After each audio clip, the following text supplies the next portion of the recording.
1, 2. And over 600,000 young Americans are stepping hopefully out into the world this year, looking for their first jobs. The same number faced a similar problem last year. An equal number will face it next year. What chance have these boys and girls in a world already staked out? Now that the land frontier is closed, good morning, son. Have a good sleep? Oh, like a log. Will they find welcome or closed signs on the gateways of opportunity? Blah, blah, What blah. can a young generation look forward to? Wait a minute, What bud. hope is there for youth in the world of tomorrow? The answers to these questions are vital to every man, woman, and child in the nation.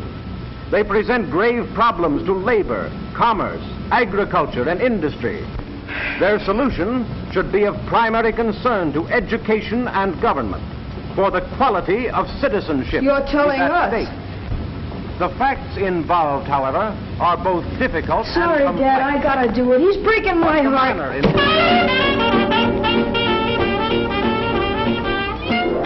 I should think you'd be interested in hearing about opportunities for young people. What opportunities? Say, do you know the motto of the last graduating class? Something lofty, no doubt. Yeah. WPA, here we come. That's super lofty. Well, I guess times change. I remember when I was your age, Sure, I know. You were working for a hardware jobber, and you kept right on till you saved enough to open your own store. Yes. And I don't see... Because times changed, like you said. We've got all the hardware stores we need. And all the grocery stores, all the doctors, all the lawyers, all the gas stations, all the everything. But it don't stand to reason that a country with our record could all at once lack openings for young fellas. No, you just try and get a job. Maybe it is difficult, but it's worse to be a quitter. Now, you've got years of school ahead of you. Yet you let your friends talk you into believing you're licked already. Well, they know what they're talking about. Now listen, son. I wasn't going to tell you this, but you're the reason we came here all the way from Indiana. You've heard all the talkers. Now I'm going to show you the doers. That's why I brought you and your mother to the fair. Holy smoke, the fair! I forgot where we were. Hey, Grandma! A couple of guys are starving out here. How's the job coming? Hold your horses, Bud. We'll be ready in a minute. He sure do think a lot about his stomach. You probably had a good appetite yourself at his age, Elvira. Lord, Miss Harrison, if appetites was housed, I'd almost ought to holler right now. How's the table, Jane? Is it set? All set, Mother. Come on, everybody. Breakfast is ready. That's the best news I heard since I got here. Hi, Mom. Boy, am I hungry. I don't know which I've been looking forward to the most, the fair or your cooking, Mother. Don't pay any attention to him, Grandma. He says that to all the cooks. Well, you can't make a cook mad by liking her cooking. That's a good thing for a young man to remember. I'll say it is. That's how Dad got his corporation.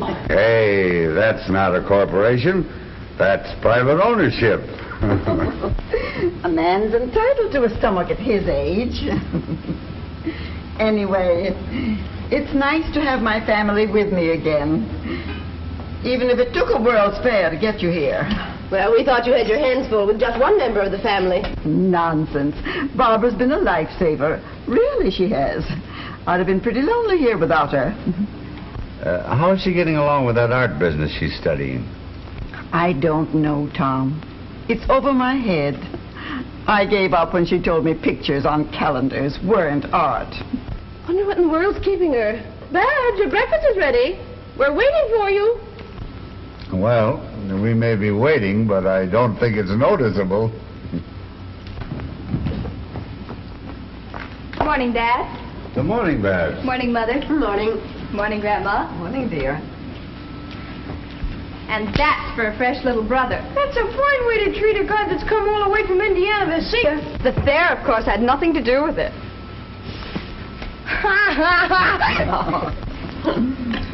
My, I never realized what a good-looking daughter I had.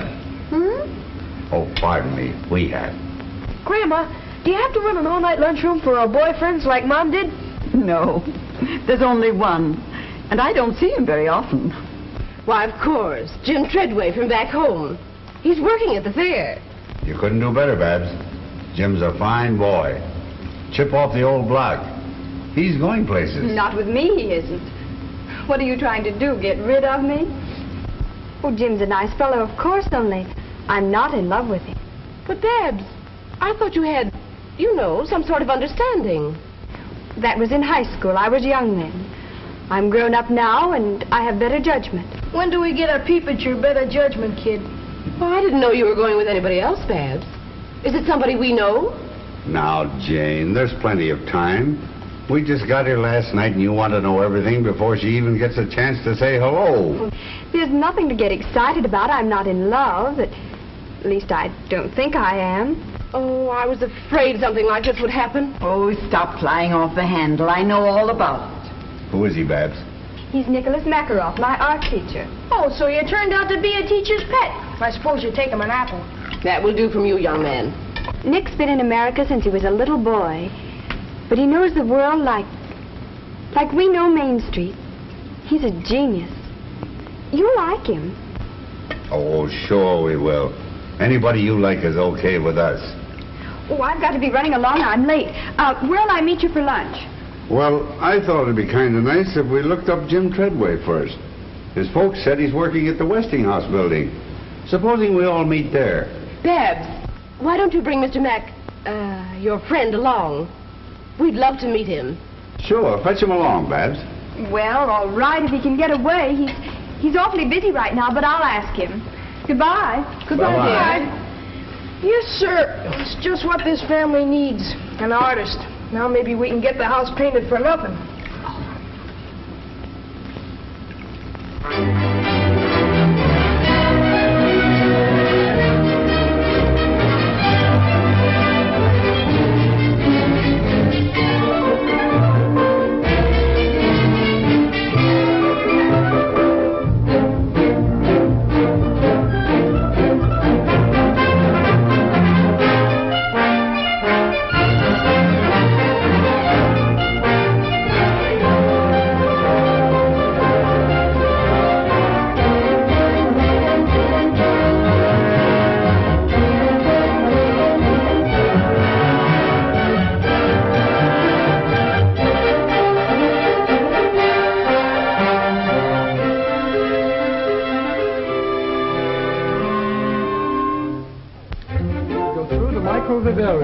To the playground of science. Oh, okay. Hiya, Jim, how's the boy? Hello, Bud! The same old Bud. That's a new one, isn't it? Yeah, isn't it a beaut? Hello, Jim. Hello, Mrs. Harrison. How are you, Mrs. Middleton? Oh, Jim, it's so good to see you. You're looking fine. It's good to see you again. Hello, Mr. Middleton. How are you? Put her there, Jim. You're certainly a sight for sore eyes. It's sure grand to see somebody from the old hometown. When'd you get in? Just last night. Your father and mother saw us off. They said if we didn't look you up the first thing, they'd never speak to us again. Say, Jim, just what do you do around here? Are you a boss or something? Well, not exactly, Bud. I'm sort of backstop for the guys. When they can't answer a question, I take a crack at it. If I don't know it, I look it up, which is often. Gee, I didn't know you were that smart. I'm not, Bud. But you see, before the fair opened, we took a special course of instruction to prepare us for the questions the company thought might be asked. Well, do they stick you very often? And how? Why, just this morning, a lady asked me how long it'd take to read the microfile in the time capsule. We've been reading a lot about the time capsule. Could we take a look at it? Why, sure. We can get to it this way. Oh. Time capsule of cupuli, deposited on the site of the New York World's Fair on September 23rd, 1938, by the Westinghouse Electric and Manufacturing Company. If anyone should come upon this capsule before the year AD 6939, let him not wantonly disturb it, for to do so would be to deprive the people of that era of the legacy here left them. Cherish it, therefore, in a safe place. 5,000 years from now, the peoples of the future will look back on us as we look back on the early Egyptians and Babylonians. The time capsule down there is actually a message from our time to theirs. Those who open and study it will know more about us than any man living today. But, Jim, how in the world do you know it'll last so long? Because the copper tools of the ancients have come down to us from even farther back. The capsule is made of a still better copper alloy called cupuli. It's hard as steel and equal to pure copper in resistance to corrosion. Well, what I'm wondering is how anybody will know how to find it in the year, what was it, 69, 39? How to find it, what's in it. In fact, everything about it was printed in a book of record of the time capsule. It's on permanent paper that's been distributed throughout the world. To libraries, museums, lamassaries, monasteries, temples, every safe place imaginable. Well, who picked the stuff that was to go in it, Jim? A committee, aided by authorities in every field of science and the arts. It's a complete record of our civilization. Is this exactly like the capsule? Yes, and it's cut away so you can see how it's packed. These side cases show you the variety of things in them. Look, there's a woman's fan. The ladies' hat will reveal a lot about us to future scientists. It sure will. They'll think we're nuts. Are these little reels the microfile? Yes. It's hard to believe, but on these small reels of film are reproduced all these books, papers, and magazines. It's a record of 10 million words and 1,000 pictures. So how will they read them? A small microscope is included. But there are also instructions how to make a large reading machine. Also, how to make a motion picture projector for the 3 special newsreels. I suppose cloth and things like that are in it, too. Everything from samples of fabrics to a dozen different kinds of common seeds. I'll bet a nickel I know something that isn't in it. Mickey Mouse. You'd lose, Bud. Mickey Mouse, Dick Tracy, Barney Google, they're all there. Even toys and money. Why, the list of contents alone takes up 17 pages of fine print. Boy, they weren't fooling when they made that capsule, were they? It's the brains of the world done up in a small package. And it's the most permanent exhibit at the fair. It'll still be here when the rest of this place is nothing but dust. That's remarkable. Have you got time to show some of the other sites, Jim? All you can use. You men go along. Jane wants to write some postcards home. We'll look around and meet you later. Well, that's the writing room over there, the glass enclosed room. Perhaps you'd like to enter our letter writing contest. Letter writing contest? What's that, Jim? Well, both the folks who write and receive the best letters home from the fair each week are awarded cash prizes. The winners are announced every Sunday evening during our Letters Home radio program. Say, see if you can get me the dope on that contest while you're over there. I might just as well have some of that cash as the next guy. Pretty sure of yourself, aren't you, Bud? Well, they can't shoot you for trying. Well, looks like the shop of old Watch the Bertie Schultz. Remember him, Jim? 6 deluxe portraits for $1. Well, you'd better take another look. He never had a camera like that one. That's a television camera. Holy smokes, does it work? Of course. You go down there, Mr. Middleton. You can see and hear Bud on a whole row of television receivers. You better be good. Bud, this is Frank Wells. Frank, this is Bud Middleton from the old hometown. Hiya, Bud. Hiya. Now, just act and talk naturally. Oh, is it going? It's on. Hiya, folks. This is Clark Gable Middleton speaking. As you can see if you've got your television sets turned on. What state are you from, Bud? Indiana, the greatest state in the world. And if Grover Whalen's listening in, New York's okay, too. Well, what do you think of the fair? Well, as a guy I once studied about said, I came, I saw, and I'm almost conquered. How am I doing, Dad?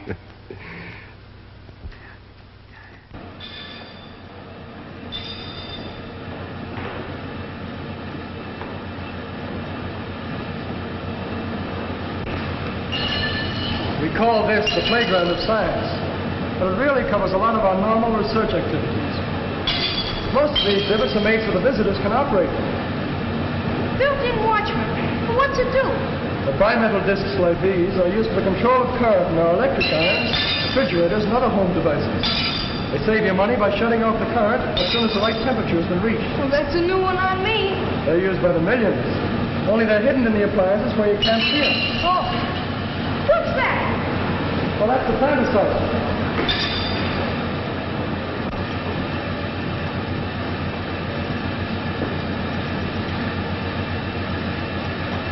Say, Jim, don't you ever feel bad about passing up that chance to play pro football? Well, once in a while, I get the urge to plow into a line. But outside of that, there's more kick to this game. Oh, you don't have to kid an old friend of the family. I guess it must be pretty interesting. What gets under your skin about research is the attitude of the men in the labs. They work on the principle that nothing is impossible. You hear that, Bud? Oh, sure, but I don't believe it. Open your eyes, Bud. The proof's all around you. Why, the whole fair is a product of research. Uh-huh.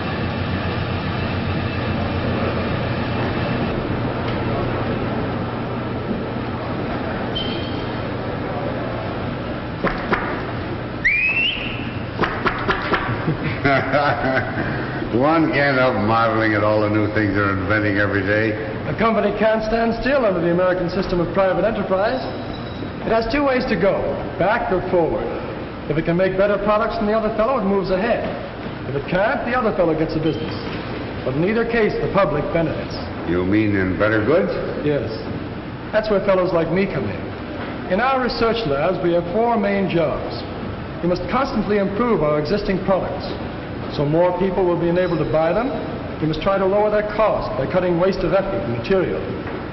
Then we must anticipate the demand for new products before people realize they need them. Well, that's only 3 jobs, Jim. I kept counting. The last is industrial prospecting. Like prospecting for oil or gold.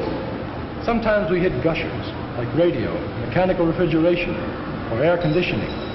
Then 100 new industries spring up and thousands of new jobs are created. And another boost is given to our standard of living. Just remember that, Bud. Well, here's something else that might interest you, Bud. Here's the oscilloscope.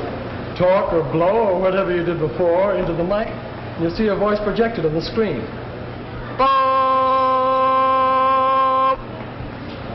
Tell me, Jim, do you honestly believe that industry can make enough jobs in the future to take care of the young people that are coming along? I think the problem is going to be the other way around. Industry will make so many jobs, there won't be enough people to fill them. So you don't believe me, do you? Well, you sound like you're in cahoots with Dad. From all I've You're heard... liable to hear anything these days. You're willing to sit back and let a lot of self-appointed leaders do your thinking for you. Yeah, well, they believe we're on the skid. Yes, and the men who built this fair believe the opposite. And what's more, they back up their belief with $200 million worth of facts. Well, maybe the other side would, too, if they weren't busted. And they'll stay that way, till they learn that prosperity and pessimism don't travel together. But they're like you, Bud. They don't like facts. Oh, I don't mind them, Jim. Good. Then I'll introduce you to a few. Come along.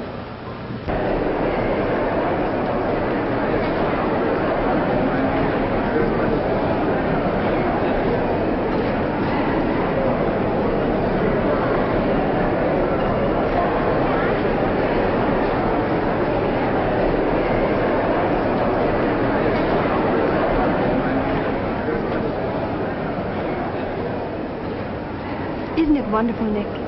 Beautiful. I guess we're a little early. What do you want to do? Anything but inspect this temple of capitalism? Oh, Nick. Look at them. Their eyes popping out of their heads, drooling over the very things that are taking away their jobs.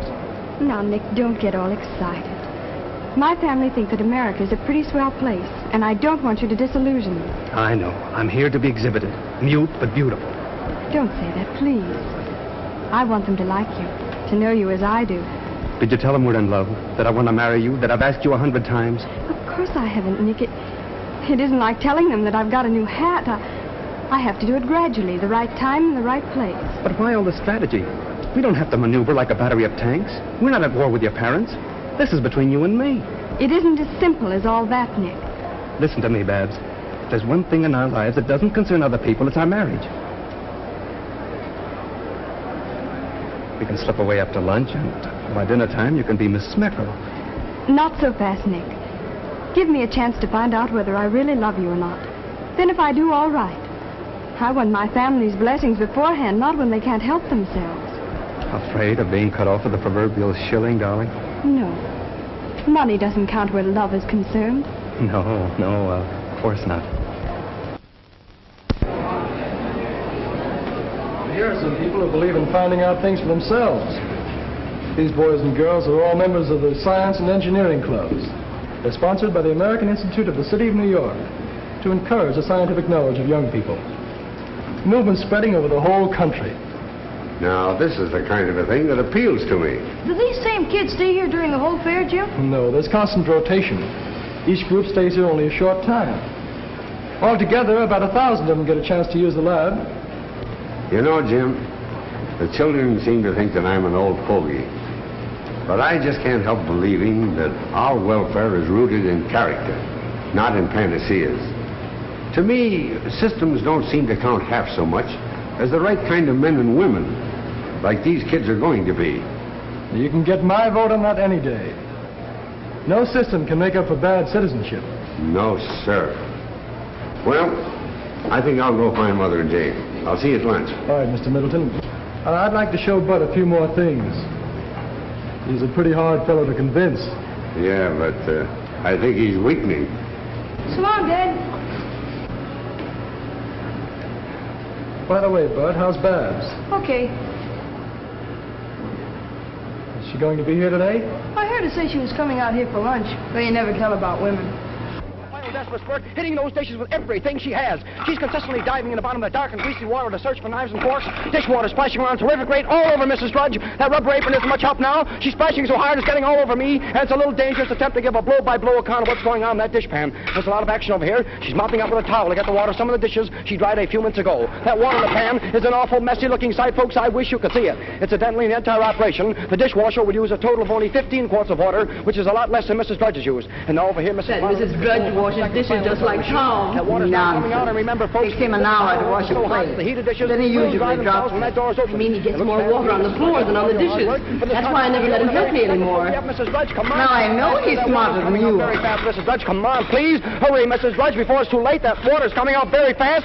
Too late. There's the last drop of water, folks. The contest is over in exactly 7 minutes and 58 seconds. In that time, Mrs. Modern has washed 50 dishes and 40 pieces of silverware. Well, it's all over, Mrs. Drudge. You may as well rest now. As I said before, ladies and gentlemen, this contest is going to be scored on 3 counts. First, the time it takes to do the dishes. Unquestionably, Mrs. Modern wins on that score. Second, the cleanliness of the dishes. They are clean, they are dry, and sparkling. They do honor to any woman's table, so Mrs. Modern wins point number 2. Her dishes are certainly cleaner. And now, point number 3. The condition of the contestants. Mrs. Modern looks as fresh and neat as when she stepped into the ring, while Mrs. Drudge, well, I'll have to leave that to you. And so, ladies and gentlemen, I give you the winner, Mrs. Modern.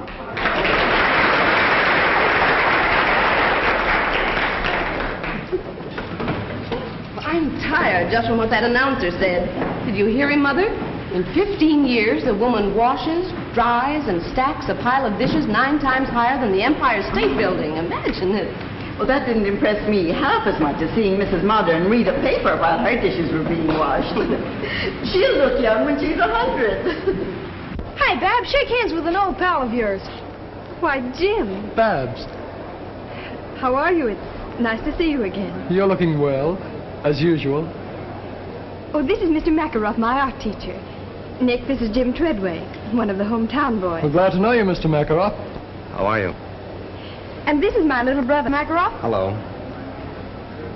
Oh, say, Babs, we're on our way to the Hall of Power. Why don't you tag along and learn something? Well, there's plenty of time before we meet the folks. I don't know, it might be fun. What do you think, Nick? All right, but don't expect me to be amused. There's nothing funny about the tools of capitalism.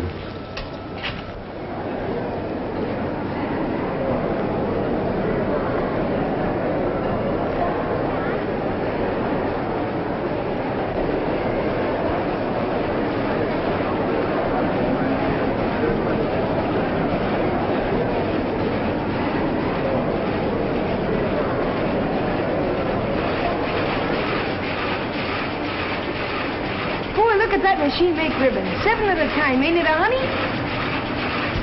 You'd be nearer right if you called it a Frankenstein's monster. No, that's in the movies. Why do you call it that, Nick? Machines like this destroy jobs. Think of the number of people who'd be working if we didn't have these power looms. Yes. I guess every woman in America would be weaving, and every home would be a sweatshop producing clothes for the family, like they were before we had power looms. I don't think I'd like that very much. I don't think you'd like homespun clothes either. Grandma tells me they didn't have much style, but they cost so much in hard labor you wore them till they fell apart. That's what the Cossacks do in Russia. Every couple of years they peel off their duds like sticking plaster. It might interest you to know that only the peasants do that. Not here they don't. We ain't got any. But you didn't answer Nick's question. I mean about looms like this keeping people out of work. A fellow with a red beard asked me the same thing the other day. He waited while I looked it up. And there were 4 textile mills in America in 1800. They employed a few hundred workers and used water power. Today, with electric and other power, around 1 million persons are employed in the textile industry. And clothes are so cheap, no one has to make his own. That, I think, answers your question. What's over here, Jim?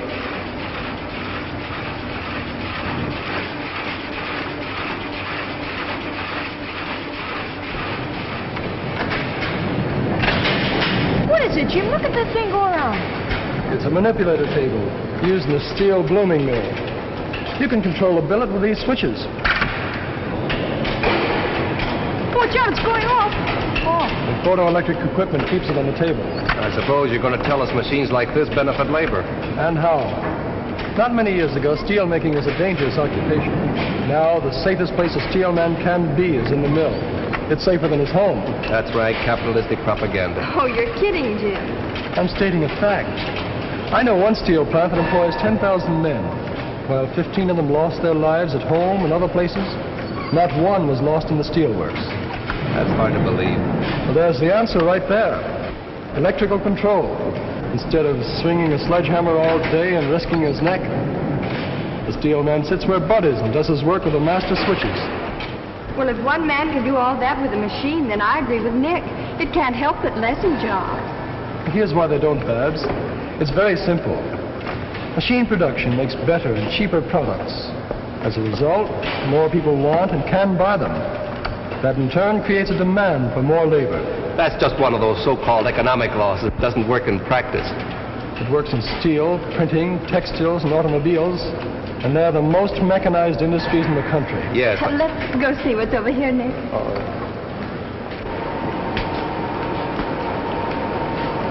You can operate that yourself, Bud. Oh, thanks. Step on the dead man's pedal here, or keep it down always with the running. You step on the right pedal, and you stop the machine.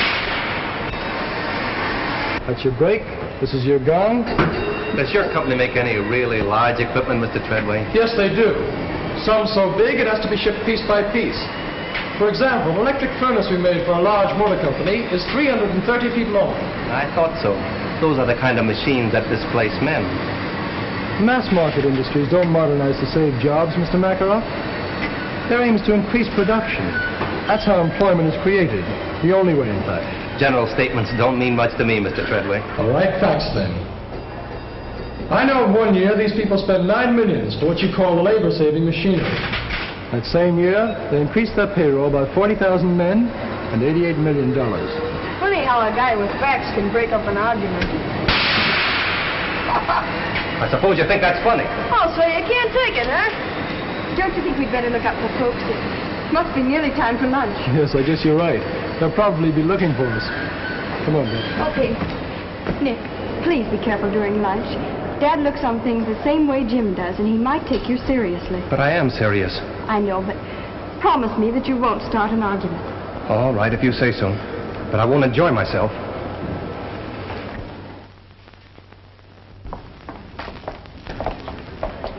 Now, we'll expect you for dinner tomorrow, Mr. Makarov. And please come early. Then we can have a chance for a nice, long talk. Thank you very much. I'll be glad to come. Sorry I have to break away now, but I must get back to school. Au revoir. Goodbye, Mr. Makarov. I enjoyed meeting you all. Sorry, but I must go. Au revoir. Goodbye. Babs.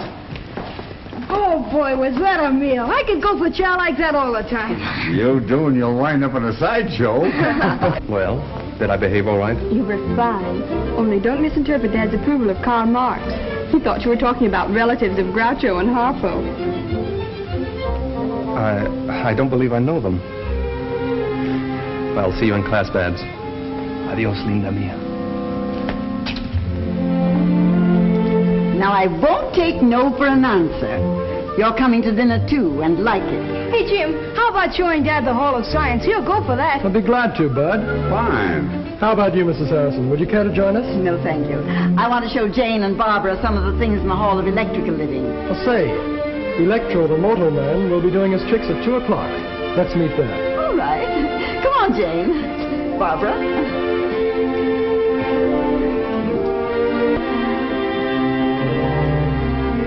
Well, This way.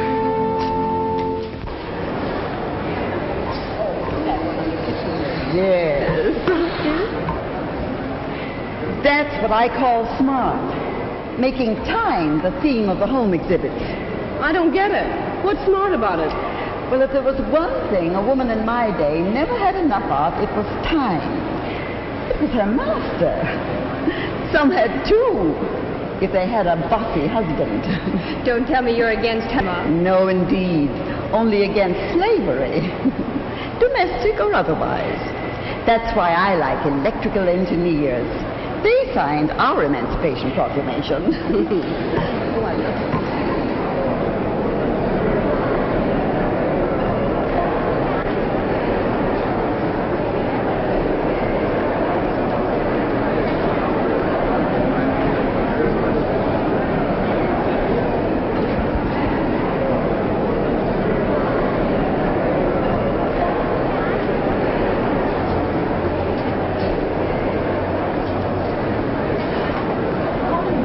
Beautiful kitchen. Neat, isn't it? Neat? Nothing. It's a paradise. No one who hasn't cooked over a wood stove by the light of a kerosene lamp can really appreciate what it all means. The steps it would save. The good old days, eh, Grandma? Yes, and anybody who wants them can have my share. This is the new electric dishwasher. That's keen. Bud and Dad would sure go for it. They're the official dish dryers. Tom's going to get me a dishwasher like that for my birthday. It's the last thing he ever does. But, Mother, your birthday was last month. Well, I've just decided I'm going to have another.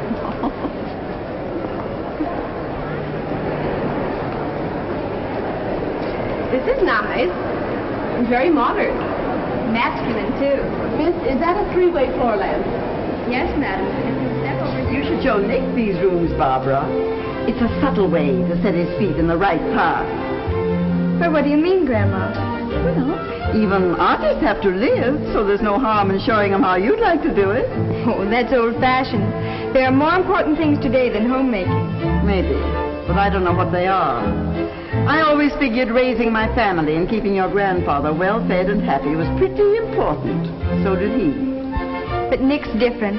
He wouldn't care if you fed him sawdust. He just isn't interested in such things.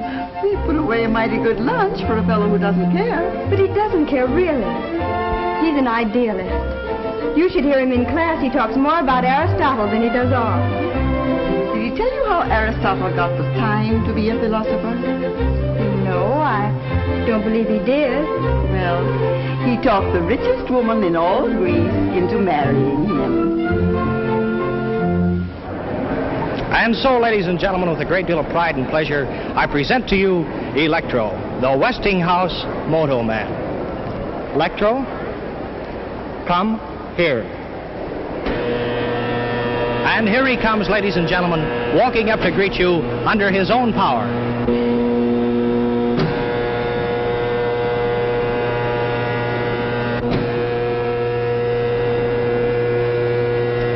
Stop.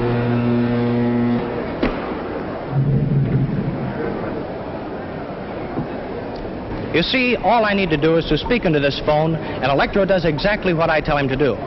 Sometimes. But I don't see why I'm telling Electro's story when he's perfectly able to tell his own. So let's listen and see what Electro has to say to us today. All right, Electro, will you tell your story, please? Who? Me? Yes, you. Okay, Toots. Ladies and gentlemen, I'll be very glad to tell my story. I am a smart fellow, as I have a very fine brain of 48 electrical relays. It works just like a telephone switchboard. If I get a wrong number, I can always blame the operator. Thank you. And by the way, I see a lot of good numbers out in our audience today. Electro, behave yourself. Quiet, please. I'm doing the talking. I'm sorry. That's the most remarkable thing I've ever seen. Boy, what a guard that guy'd make on my football team. Now, Electro, a moment ago you were bragging about being able to count on your fingers. Do you remember that? Well, we're going to find out about that. Now, do you remember how many children were born at the same time to a certain family up in Canada? Do you remember that? All right, let's see if you do. Count them on your right hand. 1, 2, 3, 4, 5. 5? Well, that's absolutely correct. Why, he's almost human. If he wasn't so big, I'd take him for an engineer. All right, now, Electro, I know you enjoy these, and I'm really going to try to give you a nice pleasure out of these. So here you are. You got that? Now hold on to it. You may now smoke this cigarette. Go on. Oh, yes, Electro, you do need a light, too, don't you? All right, here you are.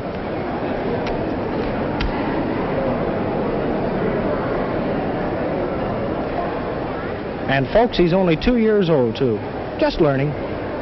How can he do all those things, Jim? He's full of motors, gears, cams, and photoelectric cells. You could fill a book with all the electromechanical principles involved in the thing.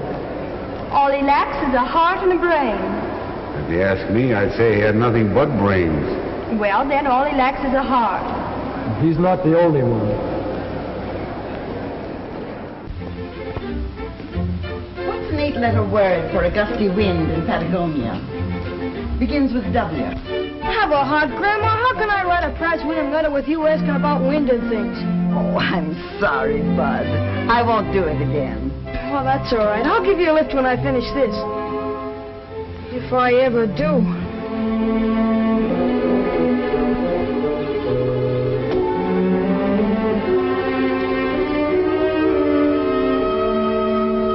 See, Jim, what would happen if all the things Westinghouse developed first just disappeared? Well, suddenly, I mean. Well, it's easy. There'd be no electrical industry. It'll put the world back 50 years. Why do you ask? Well, I figured all the others would write about what they saw at the fair. So if I tell them what wouldn't be there without Westinghouse, I won't have any competition. You got something there, Bud. Go to it. Hey, wait a minute, Jim. I need some facts. All right. Just consider 3 out of the thousands of things we pioneered and where we'd be without them. Oh, just a second.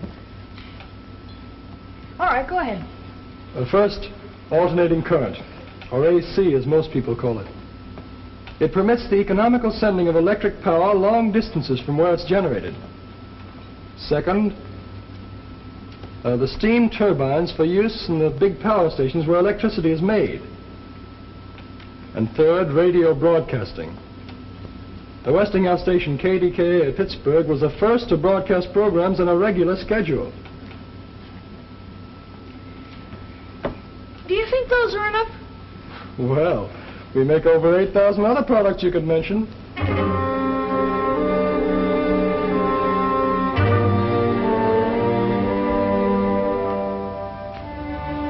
I don't like that guy either, Jim. I didn't say I didn't like him. Well, you'd be surprised what a fellow like me finds out just keeping his eyes open. Jim, come over and talk to me. Sit down. How are you coming along? Well, I thought I was doing all right until Babs, well, turned from science to art. You're just like your father. He wasn't very smart where women were concerned either. It wasn't until he fell off the roof and broke his leg that your mother found out that she loved him. Do you think that'd help? I don't think it's necessary.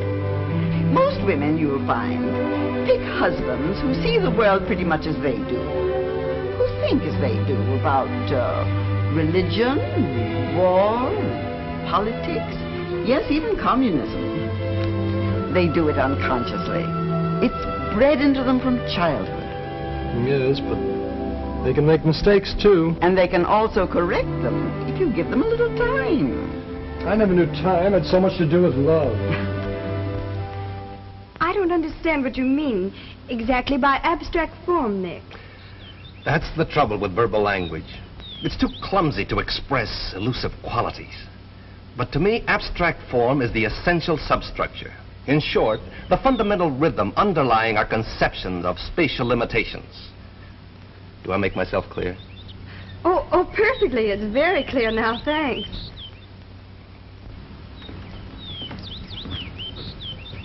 Say, this weather's almost as good as Indiana's. Don't get up. What do you got there, Mr. Makaroff? One of your paintings? Yes, it's a work that I'm rather fond of. A good piece of abstract painting, don't you think?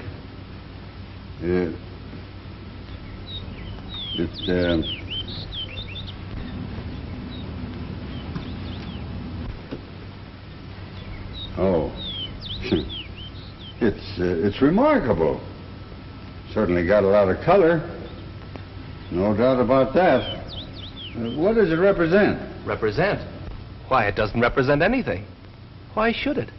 It's a picture, an independent entity. There's no reason to imitate something else. No, I suppose not.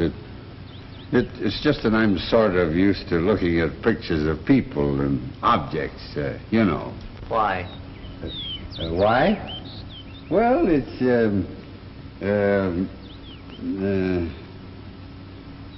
why? If you want a house or a flower, you can go and look at them. Or if you want them represented, you can have them photographed. So why allow them to intrude into pictures? Yeah, I guess you're right. Well, if you young folks will excuse me, I think I'll take these flowers in and put them in some water. I think they need a drink. Dad's idea of fine art is rearing a two-fisted family. Too bad. He ought to keep up with the times. I meant to show you this before. What do you think of it? Oh, it's unique, all right. I don't think I've ever seen a ring like it. It's really a collector's item, a rare specimen of barbaric jewelry. It's been in our family for about 300 years. 300 years? Notice its color. Why, it's a study in polychromatic harmony. It's beautiful.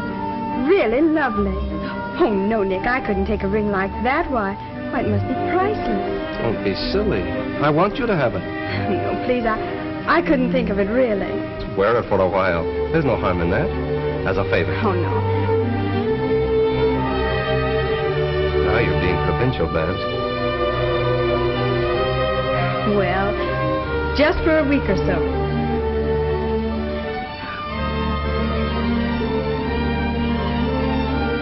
How does it look? Now that you're wearing it, I can tell you. This ring has been for over a dozen generations. The official seal of betrothal in my family. Oh, I think the others would like to see it. Mother! Dad!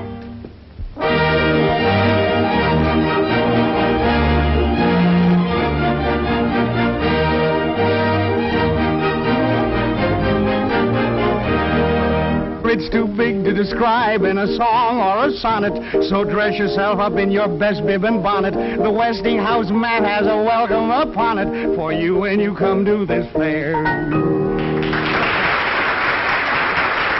thank you. And now, the fourth winner in our Letters Home contest, a very young man from Riverdale, Indiana. Dear old Indiana, garden spot of America, Mr. Bud Middleton. All right, this way, Bud, and congratulations. Now, your prize-winning letter in the Westinghouse contest made all the judges sit up and take notice. These are unusual judges, that's all they took. Well, let's see, you had all your family with you, according to your letter, so you wrote that letter to a pal of yours back in Riverdale, didn't you? Yeah, to Tubby Parker, but I won't know how much of a pal he is until I get back home and find out if he's been dating my girlfriend. Oh, maybe you made a mistake writing to Tubby. Remember, he gets half of your money, you know. Oh, that's okay, but I'm serving notice. That's as far as our sharing goes. Well, that's fair enough. But tell me, Bud, what are you going to do with your prize money? Well, I think I'm going shopping for parts to make a shortwave radio set. There you are, folks, the boy of tomorrow.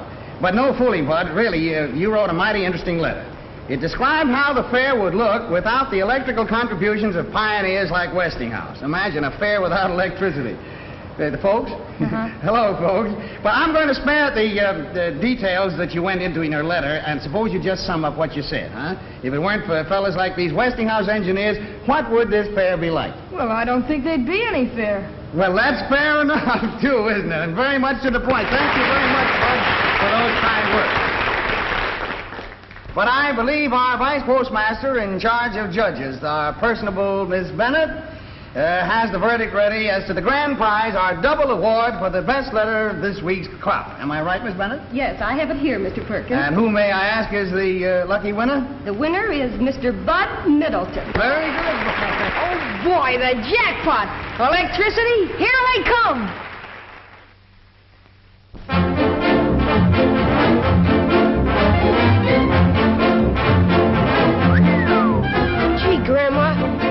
see if New York, the bigger it gets.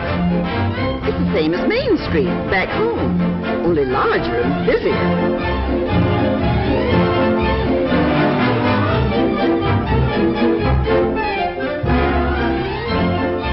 Well, maybe we can get what I need here.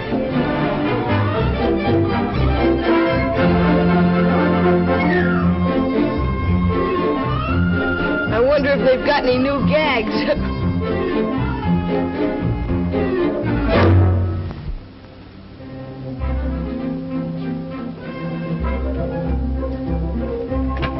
The spitting imager, I'll eat your hat without salt. We might be wrong. May I see the box of rings in the middle of the window, please? Why, certainly. You can search the city, but you won't find a nicer piece of costume jewelry. There's a scene, all right, Grandma. That's a perfect copy of a ring in a Moscow museum. Is it very expensive? Well, I'll be very honest with you. It's worth more, but you can have that for $2. And at that price, I'm practically giving it away. I'll have a half a dozen, if you please.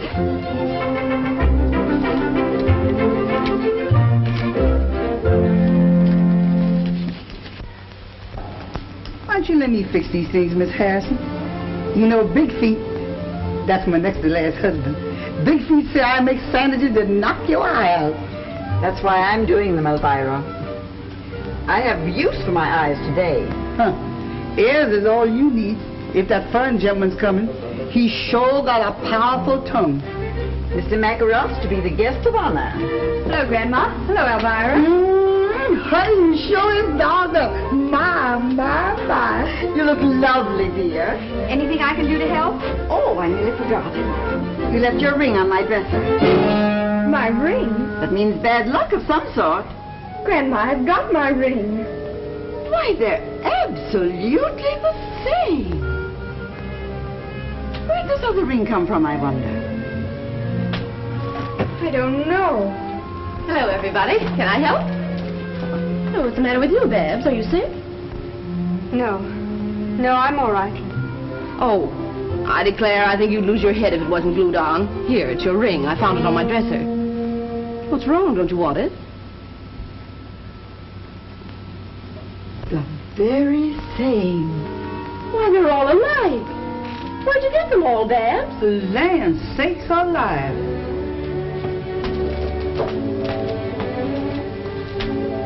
Do you know what this is all about, Mother? Me? How should I know, Jane? Come on now. Take these sandwiches in and stop looking at me as if I'd stolen your purse.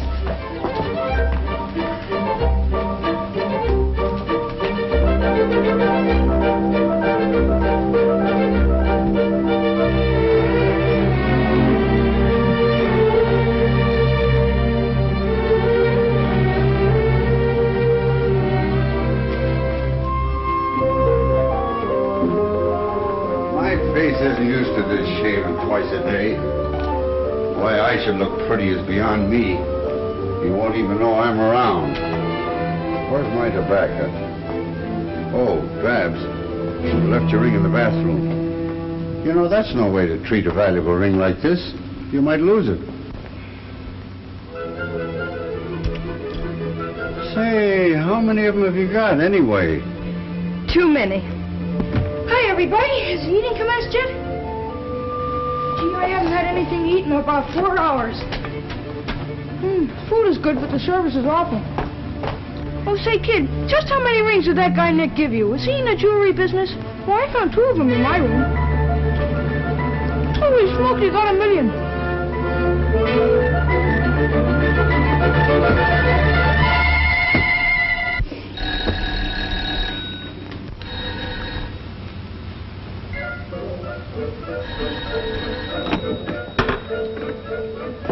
Good afternoon. Is Miss Barbara in? Yes, sir, Mr. Macko. There's all here. Come right in, sir. Just lay your head on the table there, sir. Follow me. Mr. Mackerel.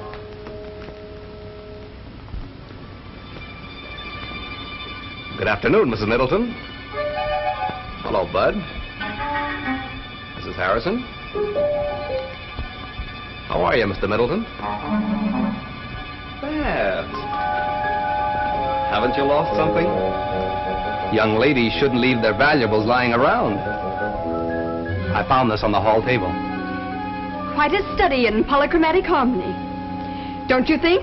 Why, the dirty crook told me there was only one of them. Took one of them, then give her a chance. Hey, let go of my arms. Will you get up? Hey, come on now. You gotta beat it, Nick. He's a wild man. When he gets going, I can't hold him much longer.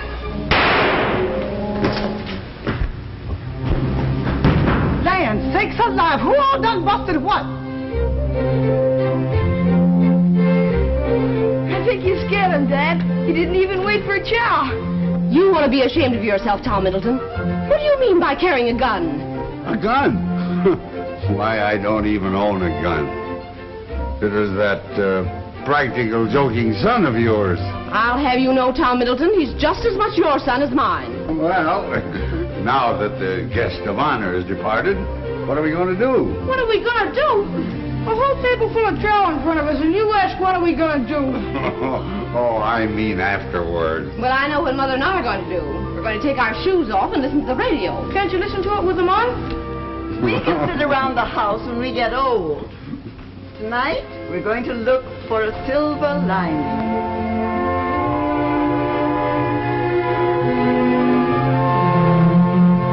Just 46 years ago this month, I was doing the same thing, watching the lights of a World's Fair. The Columbian Exposition at Chicago. That was the first American fair lighted by electricity. Yeah. And Jim's company furnished most of the lighting for it. We've come a long way since then.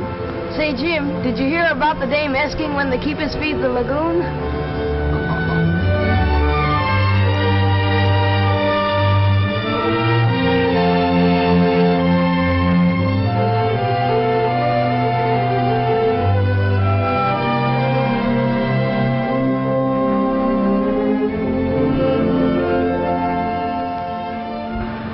I can't help it, Babs.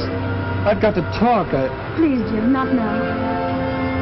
Just let me hold on to you.